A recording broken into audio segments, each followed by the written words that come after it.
नमस्कार, स्वागत है आपका एबीपी न्यूज में। आपके साथ मैं अखिलेश आनंद हूं। शिमला में मस्जिद से डेमोग्राफी बदलने की साजिश।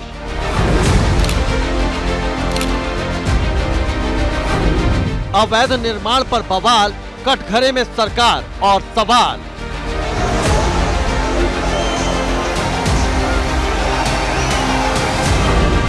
हिंदुओं का आक्रोश, अवैध निर्माण होगा जमींदोज।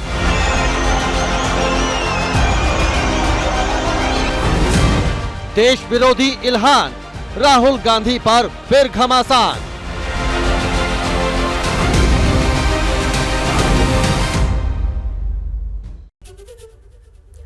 इस बुलेटिन में आज सबसे पहले बात करेंगे देवभूमि हिमाचल से आज की जो बड़ी खबर आई है उसकी।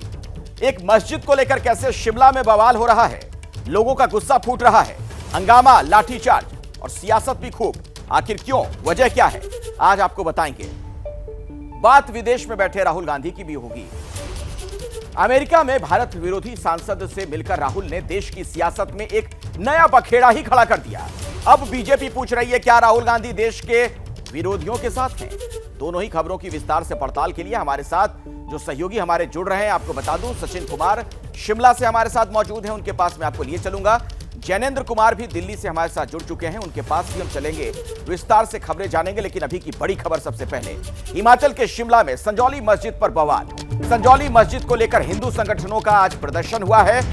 दरअसल अवैध निर्माण को लेकर हिंदू संगठन आक्रोशित हैं, गुस्से में हैं, सड़कों पर उतर आए हैं। पुलिस ने प्रदर्शनकारियों पर लाठीचार्ज किया है। आपको बता दें कि संजौली चौक से प्रदर्शनकारियों को खदेड़ दिया गया। ये तस्वीरें आप देख सकते हैं किस तरीके से आज वहां पर जबरदस्त हंगामा बरपा है। तो लगातार सरकार के खिलाफ नारेबाजी की गई। इस मामले में सख्त कार्रवाई की मांग की जा रही है। क्योंकि प्रदर्शनकारी जो वहां पर थे वो अचानक ऐसा लगा कि बड़ी संख्या में हंगामा करने लगे, तो फिर पुलिस ने वहां पर बल प्रयोग भी किया है। और आइए अब मैं आपको सचिन के पास ले चलता हूं, मेरे सहयोगी हमारे साथ वहां से जुड़े हुए हैं। सचिन, अभी क्या स्थिति है और अभी से पहले क्या कुछ हुआ, जरा विस्तार से पूरी जानकारी दीजिए। जी अखिलेश, आज कॉल थी हिंदू संगठनों की संजौली मार्च की, जो मस्जिद को लेकर विवाद है उसको लेकर प्रदर्शन कर रहे थे और बड़ी संख्या में प्रदर्शनकारी पहुंचे थे और मस्जिद की तरफ मार्च कर रहे थे। पर जब मस्जिद से महज लगभग 100 मीटर दूर ये प्रदर्शनकारी रह गए थे, तब पुलिस ने जो है बल प्रयोग किया है प्रदर्शनकारियों पर और प्रदर्शनकारियों को खदेड़ दिया गया है। दो तरफ से प्रदर्शनकारी आ रहे थे। दरअसल एक जो है ढली टनल जो है, जो अपर शिमला का जो एरिया है उसको कनेक्ट करता है शिमला शहर से, राजधानी से, और एक संजौली चौक जहां जो है जो लोअर पार्ट्स हैं हिमाचल के, वहां से जो लोग जो हैं आ जाते हैं, इजीली जो है आ सकते हैं। इस वक्त संजौली चौक पे हूँ। पहले आपको तस्वीरें जो हैं दिखाऊंगा। यहाँ तमाम प्रशासन है और प्रशासनिक अधिकारी हैं, आप देख सकते हैं। अभी स्थिति को नियंत्रण में रखे हैं क्योंकि लाठीचार्ज हुआ है।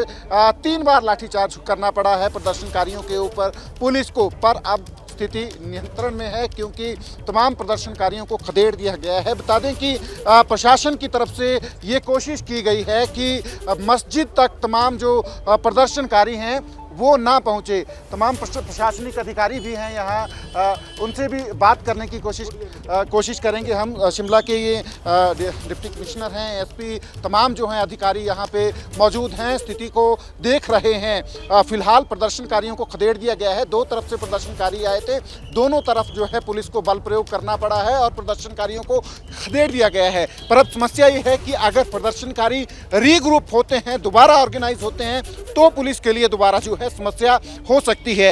ये सारा विवाद जो है, विवाद की जड़ जो है असल में शुरू होता है एक झगड़ा जो है 2 युवकों में होता है जिनके समुदाय अलग अलग थे। तो ये झगड़ा जो है मस्जिद तक आके पहुंच गया और मस्जिद जो है, जो पहले से ही मस्जिद को लेकर मामला जो है, जो म्युनिसिपल कमिश्नर की कोर्ट है शिमला की, उनकी अदालत में चल रहा है। तो वो झगड़ा जो शुरू होता है वहां से चल के ये मामला मस्जिद तक पहुंच गया और हिंदू संगठनों के लोग जो है मांग कर रहे हैं कि मस्जिद को जो है डेमोलिश किया जाए, जो इलीगल है। ये आरोप लगा रहे हैं कि मस्जिद इलीगल है, पर मामला अदालत में है तो अदालत तय करेगी। सरकार भी यही कह रही है कि अदालत में मामला है तो अदालत तय करेगी कि मस्जिद वैध है या अवैध है। विपक्ष भी यही बोल रहा है कि जो मामला है वो अदालत में है, अदालत तय करेगी। पर विपक्ष साथ में ये भी बोल रहा है कि ये भावनाएं जो हैं लोगों की जुड़ी हैं। पर एक बात जो आज की कार्रवाई से तय है वो ये है, साफ है कि प्रशासन को साफ हिदायतें दी गई हैं कि मस्जिद तक जो है किसी भी प्रदर्शनकारी को पहुंचने नहीं दिया जाएगा। आगे भी आपसे बात होगी। दरअसल संजौली विवाद पर केंद्रीय मंत्री गिरिराज सिंह का भी बयान सामने आया। अवैध मस्जिद है, ढहा देना चाहिए, गिरिराज सिंह ने कहा।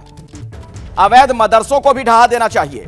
गिरिराज सिंह एक कदम और आगे बढ़कर बोलते हैं। गिरिराज सिंह ने कहा कि देश में बहुत गहरी साजिश चल रही है। देवभूमि में रोहिंग्या को बसाने की ये साजिश है। यह कहना केंद्रीय मंत्री गिरिराज सिंह का। अवैध मस्जिद को ढहा देना चाहिए और अवैध मदरसों को भी ढहा देना चाहिए, यह बात भी कही गिरिराज सिंह ने। देश के अंदर एक साजिश चल रहा है। पीएफआई हमारे देवभूमि से लेके, चाहे हिमाचल हो, चाहे उत्तराखंड हो, चाहे हिमालयन स्टेट हो, चाहे देश के अन्य भाग हो, जहां जहां हिंदू आबादी है और खाली है वहां मुसलमानों को पेनिट्रेट कराओ और आने वाले दिन में इस्लामिक स्टेट घोषित करो। ये मदरसे अवैध और अवैध मस्जिद ये भारत में आतंकवादी पैदा करते हैं। तो गिरिराज सिंह को आपने सुना। एक बार फिर से मैं आपको शिमला लिए चलता हूं। सचिन मेरे साथ वहां से लगातार जुड़े हुए हैं।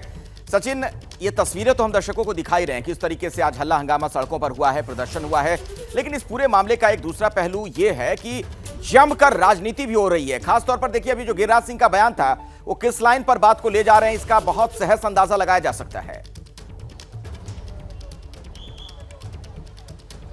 जी देखिए, जब ये धार्मिक विवाद होता है तो निश्चित तौर से राजनीति जो है इसके ऊपर होगी। राजनीतिक पार्टियां जो हैं राजनीतिक रोटियां सेकेंगी धार्मिक विवाद के ऊपर। पर मसला है शिमला जो है, शिमला बहुत शांत शहर है, हिमाचल बहुत शांत प्रदेश है और यहाँ पे इस तरह के जो मसले हैं वो नहीं होते हैं, इस तरह के कम्युनल जो हैं इश्यूज नहीं होते हैं। और शिमला में ये देखने को मिला है इस बार कि इस मुद्दे के ऊपर जो है मोबिलाइजेशन करने की कोशिश जो है हिंदू संगठनों की तरफ से की गई है। सोशल मीडिया पे कॉल्स दी गई, बाकायदा प्रचार किया गया। तस्वीरें हम आपको संजौली चौक की ही इस वक्त दिखाएंगे दोबारा से। तमाम देख सकते हैं आप कि सिक्योरिटी फोर्सेस जो हैं, हिमाचल प्रदेश पुलिस के जवान जो हैं बड़ी संख्या में यहाँ पे अब भी मौजूद हैं। प्रदर्शनकारियों को बेशक खदेड़ दिया गया है यहाँ से, पर अब भी मौजूद हैं। पुलिस बल जो है यहाँ पे, खुद एसपी शिमला यहाँ संजौली चौक पे मौजूद हैं, खुद डिप्टी कमिश्नर शिमला यहाँ मौजूद हैं और स्थिति पे नज़र बनाए हुए हैं कि प्रदर्शनकारी जो हैं वो रीग्रुप ना हो। तो ये सबसे बड़ा चैलेंज है। 163 लगाई गई है यहाँ पे धारा जो है, 5 से ज़्यादा लोगों के इकट्ठा होने पे जो है वो प्रतिबंध लगाया गया है। पर आज जिस तरीके से प्रदर्शनकारी आए थे तो उन्होंने तमाम जो प्रतिबंध लगाए थे, जो बैन्स लगाए थे 163 के तहत, उनको उनकी जो है धज्जियां उड़ाते हुए जो है मस्जिद की तरफ मार्च कर रहे थे। पर पुलिस ने तमाम प्रदर्शनकारियों को खदेड़ दिया है। अब प्रदर्शनकारी रीग्रुप होते हैं या नहीं होते हैं ये देखने वाली बात होगी। पर अब इस मसले पर राजनीति जरूर होगी, क्योंकि बिल्कुल, और वो जो बयान सामने आ रहे हैं सचिन, उसी से अंदाजा लगाया जा सकता है कि इस तरह की राजनीति हो रही है। हिमाचल में संजौली विवाद पर सियासत तेज है। नेता प्रतिपक्ष जयराम ठाकुर ने कहा कि प्रदर्शनकारियों पर लाठीचार्ज ठीक नहीं। जयराम ने यह भी कहा, हिमाचल सरकार में मंत्री जो हैं विक्रमादित्य सिंह, उनका भी बयान सामने आया है कि कानून से बड़ा कोई नहीं है। यानी दोनों तरफ से बातें कही जा रही हैं। एक तरफ यह कहा गया कि प्रदर्शनकारी पर लाठीचार्ज जो किया गया वो सही नहीं है, लेकिन जो सरकार में लोग हैं वो कह रहे हैं कि कानून से बड़ा कोई नहीं है, कोर्ट में है मामला, उसके हिसाब से कार्रवाई होगी। लोगों की भावनाओं को दबाने का प्रयास है। सरकार से मेरा इस बात के लिए विशेष तौर से आग्रह है कि अगर अनऑथराइज्ड कंस्ट्रक्शन है तो निश्चित रूप से प्रयास करिए कि इस काम का, इस समस्या का समाधान जल्दी से हो सके। राइटफुल तरीके से और शांतिपूर्ण तरीके से सभी को प्रोटेस्ट करने का अधिकार है और सरकार ने भी ये चीज़ कहा है कि आप वहाँ पे प्रोटेस्ट करिए, मगर कोई भी ऐसी परिस्थिति नहीं बननी चाहिए जिससे हमारे शांतिपूर्ण माहौल में कोई वहाँ पर जो है खराबी आए। विक्रमादित्य सिंह अभी एक प्रेस कॉन्फ्रेंस भी कर रहे हैं, सीधे आपको लिए चलते हैं। के पन्नों में ये चीज़ बिल्कुल साफ दर्ज है कि हिमाचल प्रदेश देश का पहला राज्य था जहाँ पे धर्मांतरण का कानून कांग्रेस पार्टी की सरकार ने जब वीरभद्र सिंह जी प्रदेश के मुख्यमंत्री थे 2006 में इसको लागू किया गया था। This is a matter of fact, this is a matter of history, और ये हिमाचल के इतिहास में दर्ज है, इसको कोई नहीं बदल सकता। और दूसरा, हिमाचल में सैकड़ों मंदिरों के निर्माण के लिए, पुनर्निर्माण के लिए करोड़ों रुपए कांग्रेस की सरकार ने समय समय पर सरकारों जो है मंदिरों के निर्माण के लिए दिए हैं। हमारे सेंटिमेंट्स कुछ भी हो सकते हैं। हम I am proud to be a Sanatani, I am proud to be a Hindu, और मैं तो खुद जो है वो प्रभु श्री राम का आशीर्वाद लेने के लिए 22 जनवरी को अयोध्या में मैं गया था। मगर जहाँ तक सरकार की कार्रवाई की बात होती है, that is as I said, it has to be within the ambit of law.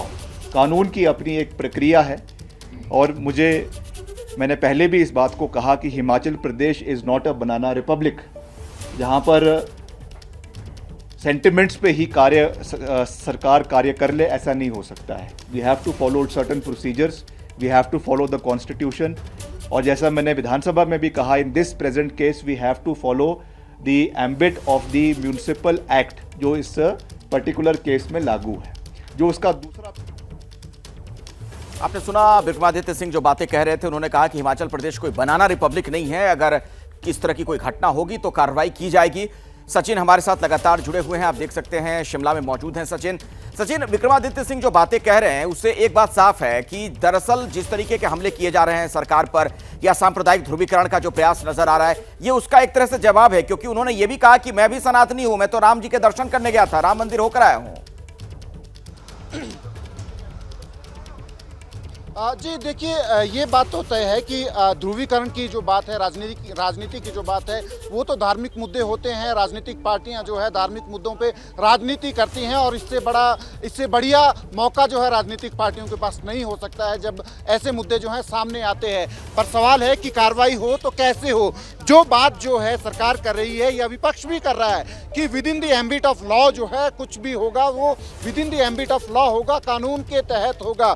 तो वही बात है कि कानून के तहत होगा, तो अगर कानून के तहत काम होगा तो मस्जिद का मामला जो है वो अदालत में है। बेशक लंबा चला है, पर ऐसे बहुत सारे मसले हैं जो लंबे चलते हैं अदालतों में। तो सवाल ये है कि मसला जो है 14 साल से लटक रहा है अदालत में, तो ये लटक क्यों रहा है, किसकी वजह से ये मसला जो है अदालत में लटक रहा है। अभी कांग्रेस की सरकार है, इससे पहले भारतीय जनता पार्टी की सरकार थी, उससे पहले भी भारतीय जनता पार्टी की सरकार रही है, कांग्रेस की भी रही है। पर सवाल है कि मसला लटक क्यों रहा है, और जो आरोप जो है प्रदर्शन, क्योंकि राजनीतिक दलों को ये स्थिति बहुत ज्यादा सूट करती है, साधारण सा इसका जवाब है। अब अगली खबर का हम लोग रुख कर लेते हैं। अमेरिका में भारत विरोधी इल्हान उमर से मिले राहुल गांधी, और इसको लेकर यहां पर जमकर हो रही है सियासत। आपको बता दें कि राहुल गांधी और इल्हान की मुलाकात पर बीजेपी ने कांग्रेस को भी घेरा है, राहुल गांधी को घेरा है।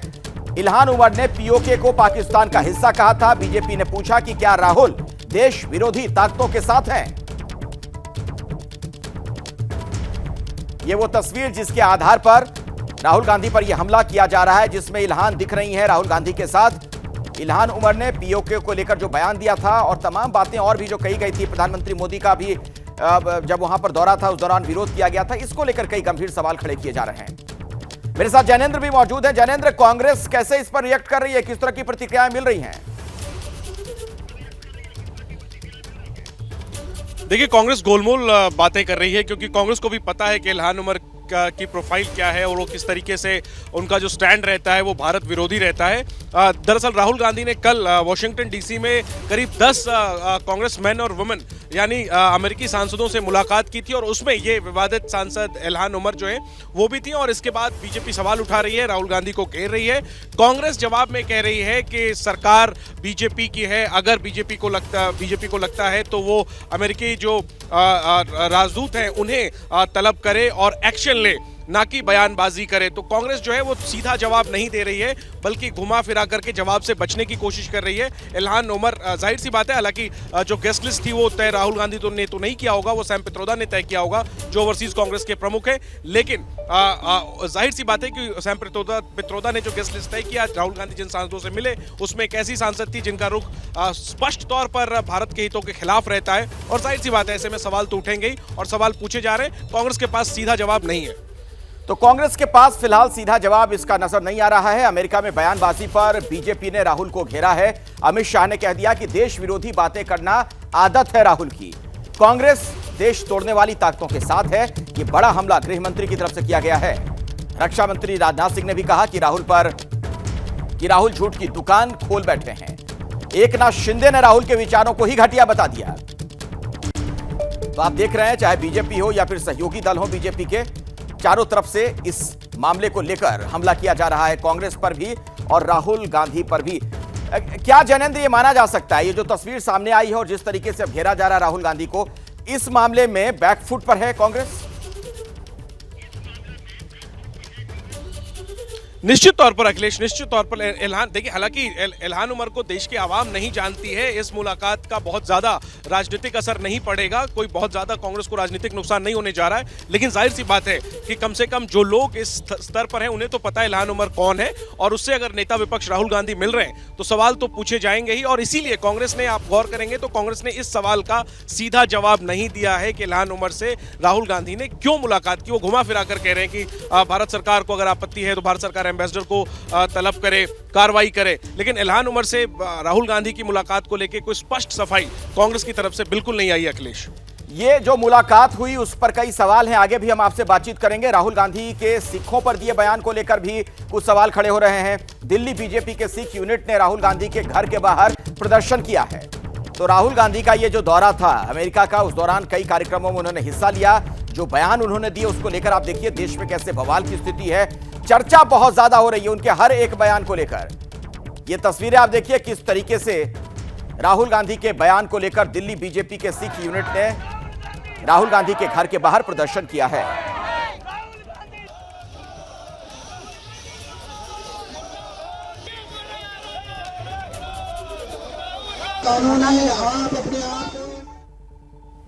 और अब खबर मणिपुर से। मणिपुर में कल हुई हिंसा के बाद कर्फ्यू है। इंफाल की सड़कों पर सन्नाटा पसरा हुआ है। राजभवन के पास जहां कल सबसे ज्यादा हिंसा हुई वहां पुलिस का पहरा है। जरूरी सेवाओं को छोड़कर किसी को भी सड़क पर निकलने की अभी इजाजत नहीं दी जा रही है। मणिपुर हिंसा के लगभग 24 घंटे के बाद कैसे हालात हैं, इस पर एबीपी न्यूज संवाददाता अभिषेक उपाध्याय की पहली ग्राउंड रिपोर्ट आपको दिखाते हैं। हम इस समय इंफाल में हैं। मणिपुर के गवर्नर का जो आवास है वहीं पर हम खड़े हैं और ये जगह कल एक बड़े विरोध का सेंटर थी। ये जगह बहुत ही महत्वपूर्ण है क्योंकि देखिए यहाँ से आपको सीधे दिखाई पड़ रहा है थोबुल की ओर रास्ता जाता है, लिलोंग की ओर रास्ता जाता है। ये पूरा इलाका यहाँ पर जो विद्यार्थी हैं उन विद्यार्थियों ने घेरा हुआ था। वो लगातार यहाँ पर विरोध कर रहे थे, गवर्नर से मुलाकात करने की मांग कर रहे थे कि गवर्नर उनसे मिले, उनकी बात सुने। देखिए हम आपको राजभवन दिखा रहे हैं, एग्जैक्टली ठीक राजभवन के हम सामने हैं। गवर्नर लक्ष्मण आचार्य यहाँ पर है नहीं, वो इस समय असम में है क्योंकि उनके पास असम और मणिपुर दोनों का प्रभार है। लेकिन कल यहाँ पर उनसे मिलने की मांग थी और देर शाम एक प्रतिनिधिमंडल छात्रों का उनसे मिला भी। जो छात्रों की सबसे बड़ी मांग थी वो ये कि यहाँ से जो यहाँ के सिक्योरिटी एडवाइज़र हैं उनको हटाया जाए, डीजीपी को हटाया जाए, असम राइफल्स को हटाया जाए। विद्यार्थी इस बात का विरोध कर रहे थे कि कहीं से भी यहाँ पर हालात काबू में नहीं हो रहे हैं और आप 5 दिन का यहाँ पर कर्फ्यू है आज से शुरू होकर के, उसका असर देखिए। आपको सड़कों पर सन्नाटा पसरा हुआ दिखाई पड़ेगा। वो एम्बुलेंस जा रही है वहाँ पर दिखाई दे रहा है हमको। इस तरह की जो आवश्यक सेवाएं हैं वो, या फिर जिनके पास परमिशन है मूव करने की, वो लोग ही दिखाई पड़ रहे हैं। और चारों तरफ मणिपुर में सन्नाटा पसरा हुआ है। इम्फाल वेस्ट के उरीपोक पंचाल में इमा मार्केट के पास हमको ये तस्वीर दिखाई पड़ रही है और ये विद्यार्थियों का जो आक्रोश है वो आक्रोश सैलाब बनकर के फूटा है और उस सैलाब के चपेट में आकर के जो ध्वंस हुआ है उसके निशान यहाँ पर जगह जगह दिखाई दे रहे हैं। ये जो उल्टी हुई गाड़ियाँ हैं यहाँ से लेकर के आगे तक, ये यहाँ की उस कानून व्यवस्था की निशानी है जो कि पटरी से उतर चुकी है, जो उलट चुकी है और जिसके भीतर एक ऐसा लावा धधक रहा है जो ज्वालामुखी की तरह अपने दायरे को लगातार फैलाता जा रहा है। ये वो जगह हैं, बगल में यहाँ इम्मा मार्केट है, एशिया की सबसे बड़ी महिलाओं की वो मार्केट है, स्त्री शक्ति का प्रतीक है। स्त्री शक्ति के प्रतीक इस गर्व करने वाली मार्केट जो आगे पड़ेगी, उसके ठीक ही पास कुछ ऐसा हुआ है जो मणिपुर के भीतर रिस रहे एक आपसी संघर्ष के मवाद की जीती जागती तस्वीर है। कर्फ्यू लगा हुआ है और कर्फ्यू में ये जो तस्वीरें हैं, ये तस्वीरें इस लिहाज से भयावह हैं क्योंकि इन्होंने अपना क्षेत्रफल बढ़ा लिया है। हम जिस इलाके में जा रहे हैं वहाँ हमको इन तस्वीरों की छाप दिखाई पड़ रही है और यही इस समय मणिपुर का सबसे बड़ा डर है। कैमरा मेहरबानी सिंह के साथ अभिषेक उपाध्याय, एबीपी न्यूज़, इम्फाल। हरियाणा विधानसभा चुनाव से जुड़ी बड़ी खबर आपको बता दें। बीजेपी और कांग्रेस के दिग्गजों का आज नामांकन हुआ है। बादली सीट से ओपी धनखड़ ने पर्चा भरा, जबकि जुलाना से विनेश फोगाट ने भी अपना नॉमिनेशन फाइल किया। गढ़ी सांपला से भूपेंद्र सिंह हुड्डा ने भी नामांकन दाखिल कर दिया है, जबकि अंबाला छावनी सीट से अनिल विज का नॉमिनेशन। ये देखिए तस्वीरें आपके सामने हैं। तो तमाम दिग्गज अब नॉमिनेशन फाइल कर रहे हैं। ओम प्रकाश धनखड़ जब वहां पर नॉमिनेशन फाइल करने के लिए पहुंचे थे, उस दौरान की तस्वीर आप देख सकते हैं। इसके अलावा विनेश फोगाट को भी आप देख रहे हैं, अनिल विज आपको नजर आ रहे हैं, भूपेंद्र सिंह हुड्डा। तो नामांकन दाखिल करने की प्रक्रिया चल रही है और एक एक करके तमाम प्रत्याशी अब नॉमिनेशन फाइल कर रहे हैं। तो हरियाणा में कांग्रेस के दिग्गजों ने नामांकन किया। भूपेंद्र सिंह हुड्डा और विनेश फोगाट का भी नामांकन हुआ। एबीपी न्यूज संवाददाता अंकित गुप्ता ने कांग्रेस सांसद दीपेंद्र हुड्डा से खास बातचीत की, सुनवाते हैं आपको। इस वक्त मेरे साथ मौजूद हैं दीपेंद्र हुड्डा। दीपेंद्र, आप जो है विनेश के नामांकन में आए हैं। सबके बीच में आम आदमी पार्टी ने भी यहाँ से कविता दलाल रेसलर हैं, प्रोफेशनल रेसलर, उनको चुनाव मैदान में उतार दिया है। वहीं जो है बीजेपी का भी उम्मीदवार उतरा हुआ है। मुकाबला कड़ा है? कोई कड़ा नहीं है मुकाबला। कड़ा मुकाबला हो सकता है बाकी पार्टियों में, नोटा से आगे आने का। यहाँ पे कांग्रेस बड़े बहुमत से जीत रही है। 2005 के बाद में कांग्रेस जीती नहीं है इस सीट को जुलाना। देखिए ये सीट हमारा एक, मैं समझता हूँ मजबूत सीट है। ये हमारा गढ़ है जुलाना सीट, ये मैं कह सकता हूँ। हाँ, से जीती क्यों नहीं? हो सकता है कि कोई हो सकता है अभी सोनी बस मैं आपको बताऊँ, ये आप इनको पहचानते हैं, ये यहाँ से सांसद हैं और ये इन्होंने अभी जब चुनाव हुआ 400 पार के नारे से, तो जुलाना विधानसभा से इनको कितने की बढ़त मिली आपको पता है? 25,000 बढ़त, 25,000। तो ये हमारा गढ़ है। हाँ, ये ज़रूर है कि हो सकता है कुछ परिस्थितियाँ रही हों, जो है कई बातें रहती हैं, वो आपके मीडिया में नहीं हम कह सकते। बस एक सवाल, आखिरी सवाल चलते हैं। पार्टी में बहुत सारे लोग जो है इच्छा जाहिर कर रहे हैं कि यहाँ प्रदेश स्तर का नेतृत्व मिले, जिम्मेदारी मिले। क्या कैसे देखते हैं और आप क्या? देखिए, कांग्रेस की हमारी अपनी प्रक्रिया है। आ जाओ की अपनी प्रक्रिया, ये कहना है दीपेंद्र हुड्डा का, जो कि विनेश फोगाट के नामांकन के लिए पहुंचे हैं।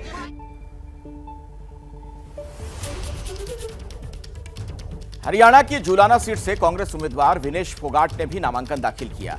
इस मौके पर एबीपी न्यूज से खास बातचीत उन्होंने की है। विनेश ने अपनी जीत को लेकर क्या कुछ कहा, क्या उनका दावा था, आपको सुनवाते हैं। विनेश फोगाट ने नामांकन कर दिया है हमारे साथ में। विनेश, कितनी बड़ी चुनौती और क्या है सबसे बड़ा मुद्दा आपके लिए जब आप चुनाव प्रचार कीजिए? देखिए जी, मुद्दे तो बहुत हैं। सड़कें बहुत खराब हैं, पानी की व्यवस्था ठीक नहीं है, क्योंकि यहाँ पे खेती का जो है किसान वर्ग ज़्यादा है जींद में। मुख्यमंत्री फिर किसको बना रहे हैं? देखो, मुख्यमंत्री तो पार्टी डिसाइड करती है, हमारा शीर्ष नेता तो वो चीज़ें डिसाइड करेगा। लेकिन भाई साहब, एज ए अभी चलो मैं पार्टी में आई हूँ, लेकिन वो बहुत मतलब एक बहुत अच्छे इंसान है। आम आदमी पार्टी ने एक और रेसलर कविता दलाल है, उनको आप जानते भी होंगे, प्रोफेशनल रेसलर है, उनको चुनाव मैदान में उतारा है। वहीं बीजेपी की तरफ से भी एक युवा चेहरा, मुकाबला कड़ा है। देखिए, मुकाबला मुझे नहीं पता कड़ा है, वो तो लोग बताएंगे, यहाँ की पब्लिक बताती है। और लोगों का प्यार मुझे बहुत मिल रहा है और बेटी से ज़्यादा प्यार मिल रहा है मुझे। और हम विश्वास करके चल रहे हैं कि हम बहुत अच्छे मार्जिन से जीतेंगे और मेहनत में कोई कमी नहीं। जुलाना में 2005 के बाद से चुनाव जीती नहीं है कांग्रेस। हालांकि जाटलैंड है, कहा जाता है कि हुड्डा परिवार का पिछली बार धोखा हो गया था जी। पिछली बार सोच के ऐसे दिया था कि बीजेपी को उठाना है, वो वोट दे दिए थे, वो गलत चले गए थे। हाँ, आपने भी किया था? ना जी, मैंने तो नहीं किया कभी ऐसे, लेकिन ऐसे हुआ है, इसलिए लोगों में अभी रोष है पूरा, और लोग हर एक उस चीज का बदला लेंगे जो बीजेपी की सरकार ने 10 सालों में किया है। सवाल पता है आप काफी व्यस्त हैं, इस सब के बीच में कहा, फिर तो मैं वही सवाल रिपीट हालांकि कर रहा हूँ कि लगातार ये कहा जा रहा है कि कांग्रेस के टिकट पे चुनाव लड़ना मतलब ये सब पहले से एक रणनीति का हिस्सा था। अच्छा, अभी बताओ, बीजेपी की सीट के ऊपर लड़ूं क्या मैं? जिन्होंने सड़क के ऊपर घसीटा है, जिन्होंने इतनी साजिशें की है हमारे खिलाफ में, जिन्होंने इतना बुरा भला है, क्या उनकी सीट के ऊपर चुनाव लड़े क्या? तो कुश्ती के अखाड़े के बाद अब राजनीति के अखाड़े में है विनेश फोगाट। सितंबर का महीना, लेकिन आसमानी सितम कम नहीं हुआ। देश के अलग अलग राज्यों में अभी भी बारिश जारी है, लोग परेशान हैं। तस्वीरें जरा आप देखिए, राजस्थान, मध्य प्रदेश, दिल्ली, गुजरात, उत्तराखंड, उत्तर प्रदेश, किस तरीके के हालात हैं। कुदरत के कहर की गवाही इन तस्वीरों के जरिए आपके सामने है। भले ही राज्य अलग अलग हों, इलाके अलग हों, लेकिन बारिश की वजह से, बाढ़ की वजह से लोग त्राहिमाम हैं, परेशान हैं। मध्य प्रदेश की बात करें तो यहां छतरपुर में 5 लोगों को बचाया गया। धसान नदी के बीच टापू पर फंस गए थे ये सभी लोग। प्रशासन ने ग्रामीणों की मदद से सभी का रेस्क्यू किया है। एक बच्चे और 4 युवकों को सुरक्षित वहां से बाहर निकाल लिया गया। ये आप देख सकते हैं वहां की तस्वीर जो हम आपको दिखा रहे थे। और फिर शहर के अंदर किस तरीके के हालात हैं वो भी आप देखिए। बोट की मदद ली जा रही है और इस तरीके से राहत और बचाव कर्मी वहां लोगों तक पहुंच रहे हैं। और ये वो तस्वीर जिसका जिक्र हम थोड़ी देर पहले कर रहे थे आपसे, नदी के बीच जब लोग फंस गए, उन्हें वहां से कैसे निकाला गया।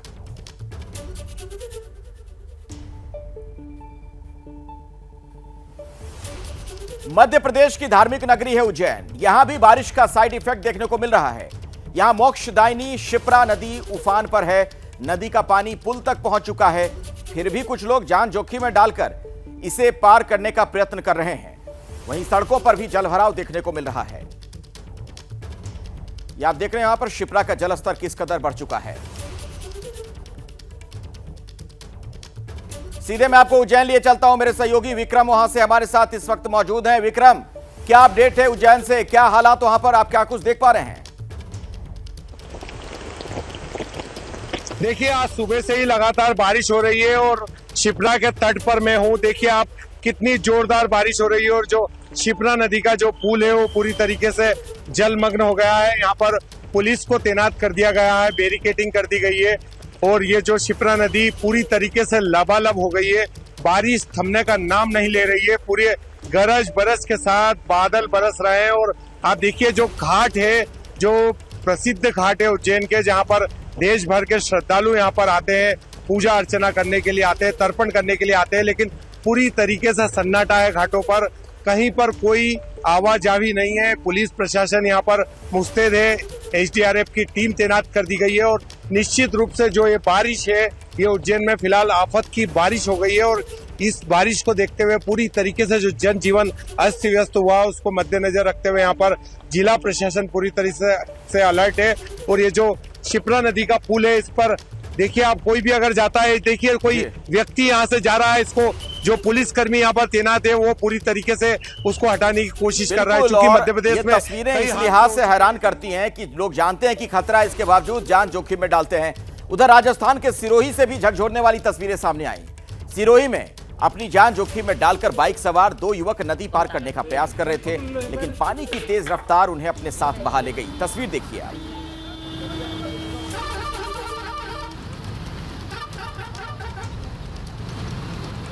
गनीमत यह रही कि मौके पर मौजूद राहगीरों ने रस्सी की मदद से दोनों युवकों को सैलाब से बाहर निकाल लिया। तस्वीरों में आप दोनों युवकों को पानी के बीच घिरा हुआ देख सकते हैं। इतना ही नहीं, सिरोही में बारिश के बाद अब लोगों में मगरमच्छ की भी दहशत है। रिहायशी इलाके में एक मगरमच्छ मिलने से हड़कंप है।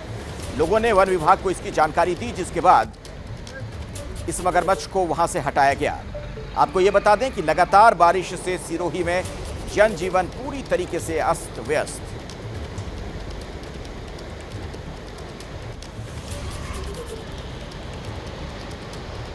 और आपको राजस्थान के धौलपुर लिए चलता हूं। मेरे साथ आरिफ खान वहां से जुड़े हुए हैं, मेरे सहयोगी। आरिफ, धौलपुर में क्या हालात हैं? जी अखिलेश, जैसे आपने बताया कि सितंबर का महीना चल रहा है और सितंबर के महीने में आप धौलपुर की हालत देख सकते हैं कि रात्रि 3 बजे से जो बारिश का दौर चल रहा है, आप और बारिश के दौर के चलते जो शहर के जो मुख्य सड़कें हैं वहाँ पर जल भराव हो गया है। इस समय हम मौजूद है शहर के मुख्य चौराहा जगन चौराहा, जहाँ पर आप देख सकते हैं कि काफ़ी बारिश हुई है और बारिश के बाद जो सड़कें हैं वे दरिया सी बन गई हैं। लोग यहाँ पर जो दुकानदार हैं वे अपनी दुकानों को बंद कर कर घर के लिए रवाना हो चुके हैं। तो आप इस बात से अंदाजा लगा सकते हैं कि धौलपुर में कितनी अधिक बारिश हुई है। भाई धौलपुर की बात करें तो धौलपुर के कई बांध हैं दिख रहे हैं। आरिफ, एक व्यक्ति मुझे दिख रहा है जो बाइक से जा रहा है, कुछ सामान लेकर जाते हुए लोग दिख रहे हैं, जरा बात तो करिए उनसे।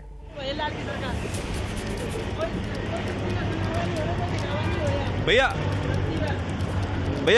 बताइए कितना क्या हो गया आपकी बाइक? बंद हो गई है सैलेंसर में पानी भर गया। कितना पानी है? पानी यहाँ से 3 फुट है। देखिए अखिलेश, लोग यहाँ से निकल रहे हैं, वाहन बंद हो रहे हैं कि पानी है वो काफ़ी है, लोगों की गाड़ियाँ हैं जो बंद हो रही हैं। तो आप यहाँ पर भी कुछ लोग मौजूद हैं। भाई साहब कितना पानी है, कब से बारिश हो रही है? 2.5 से 3 फुट पानी है। करीबन 1 बजे से लगातार बारिश हो रही है और इस वजह से सारी दुकानों के अंदर पानी भर गया है और बहुत ज़्यादा नुकसान हुआ है हम लोगों का।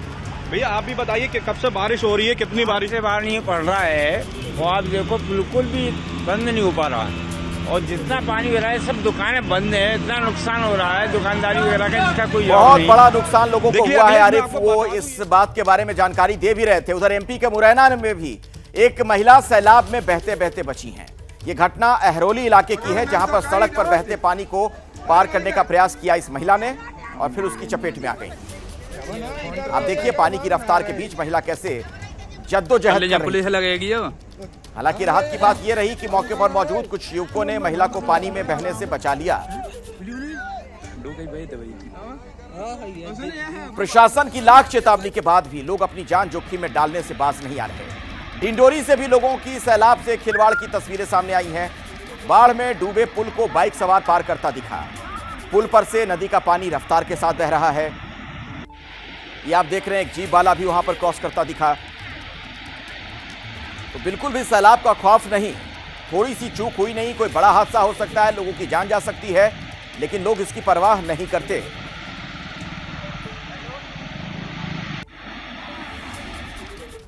अब बात उत्तर प्रदेश की कर लेते हैं। यहां झांसी में लगातार बारिश ने लोगों की परेशानी बढ़ा दी। 12 घंटे तक लगातार बारिश के बाद अब जनजीवन बिल्कुल अस्त व्यस्त है। सड़कें गलियां सब जलमग्न हैं। नदियों का जलस्तर भी बढ़ चुका है। बारिश के बीच जल निगम की लापरवाही सामने आई। पिछले 20 दिनों से टूटी पाइपलाइन की मरम्मत का काम जारी है। ऐसे में सड़क पर बड़ा गड्ढा बन गया, जिसमें पानी भरने से एक कार हादसे का शिकार हुई है।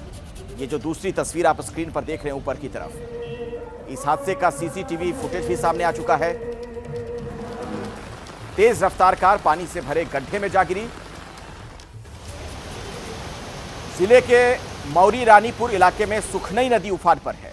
अब नदी का पानी पुल के ऊपर से बह रहा है, जिसके बाद पुलिस ने पुल के दोनों ओर बैरिकेडिंग करके रास्ता बंद कर दिया है।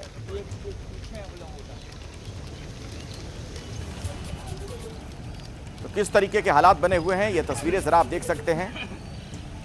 वहीं बारिश के चलते थाना कोतवाली इलाके में भी एक पुराना मकान भरभरा कर गिर गया।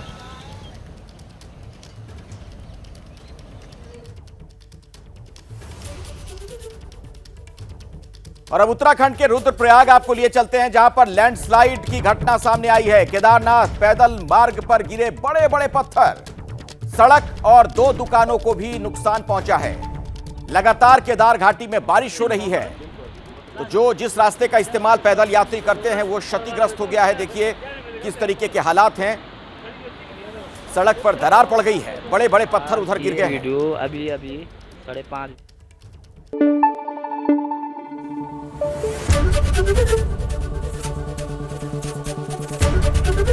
ABP न्यूज आपको रखे आगे।